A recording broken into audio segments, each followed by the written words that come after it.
think the final acceptance was after my mission, but I had moments in my mission where I would ask myself if I was gay.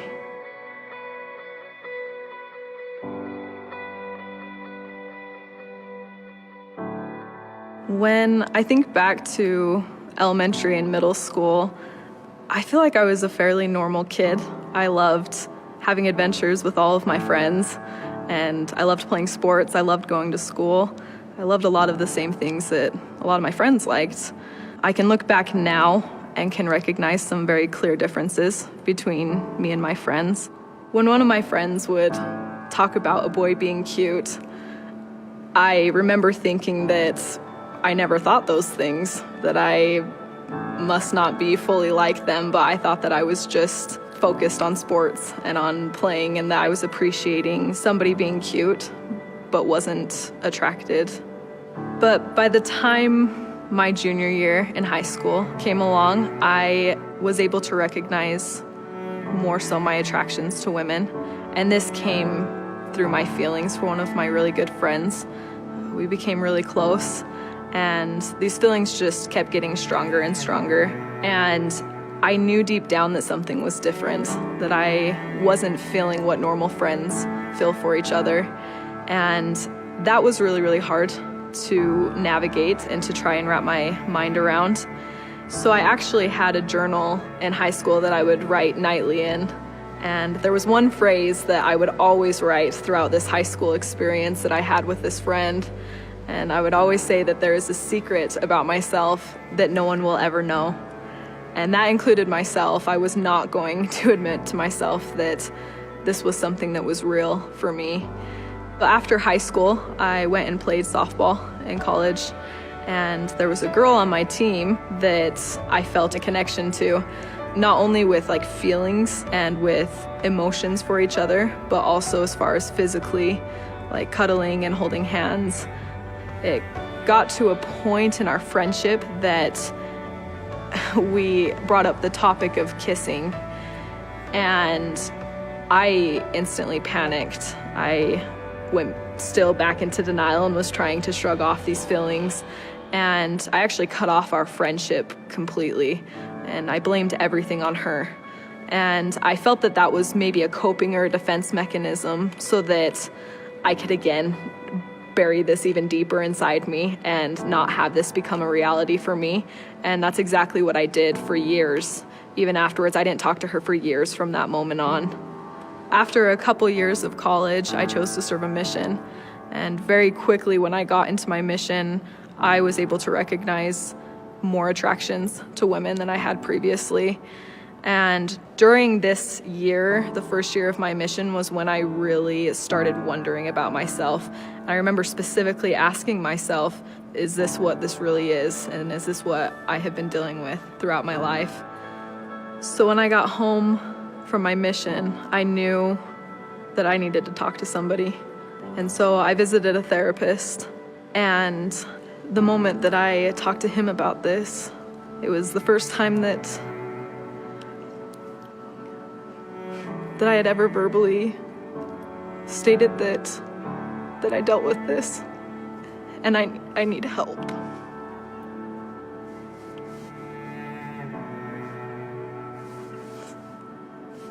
I need help with dealing with this.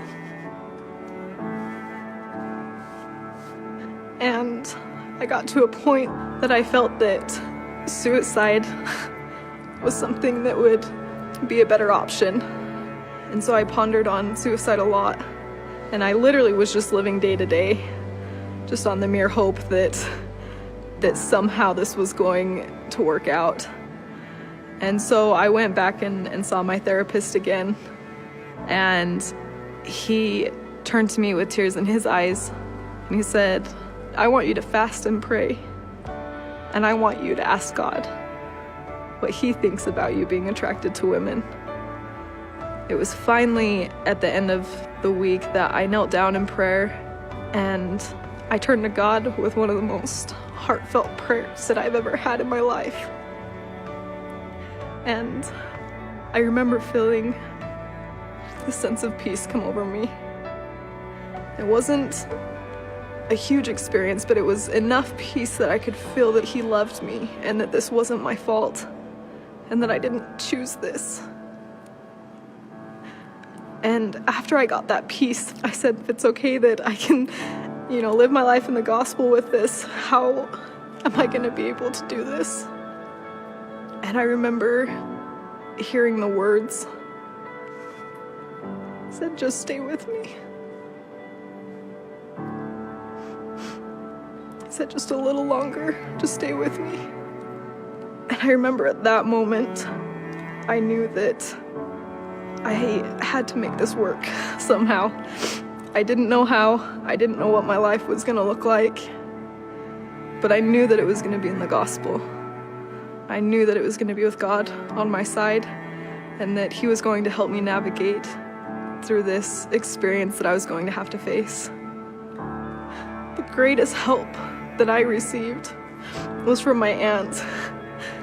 She talked to me almost daily, and every single day she would just listen. And she would never give me any advice. She would never do anything like that. All she would say to me is, I love you. And she said, I love you no matter what you choose to do. And I remember feeling that love gave me more strength to stay within the gospel and to do what God wanted me to do than any quote or scripture or advice or anything that anyone had ever given me. It was her unconditional love. And being able to just talk and have her understand. She was trying the best she could to understand. She would ask me deep questions. She would ask me what it was like to have these attractions, and I felt that she cared, and I know that she cared. Coming out and telling people about being gay has been extremely terrifying, but it's also the most healing thing that I have ever done. I feel now, being around people that know that I'm gay, I'm able to be myself, and I'm not having to make up excuses of why I'm not dating or I'm not married or I'm not falling in love. What's been so great about this experience is that I've been able to understand what really makes me happy, and that is pleasing God. And I received my answer that this is what he wants me to do. And that happiness surpasses any happiness that I could get from anything temporally.